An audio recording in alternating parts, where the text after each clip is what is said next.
Welcome to the Tech Egg. Don't get scrambled. Enjoy the video. You begin by removing floating debris right away. Do a focus skim for 5–10 minutes so circulation is effective. Once done, confirm the pump and filter are running and pressure reads in its normal range. This lets chemical adjustments disperse. Next, test pH and free chlorine with strips or a handheld tester. These numbers guide dosing. You want pH around 7.27.6 and free chlorine near 1.3 ppm, so treatments work efficiently and protect pool surfaces. You now brush all walls, steps, and corners to free algae and grime. Do this systematically so the filter captures loosened particles. Then inspect filter pressure. If it's risen, backwash or clean the cartridge to restore flow. Poor flow means poor cleaning.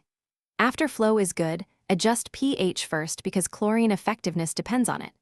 Once pH is in range, add chlorine or a shock product per label. Circulate for several hours so sanitizer reaches every area. You finish by establishing a routine. Run the pump 8–12 hours daily in warm weather and vacuum after circulation to remove settled debris.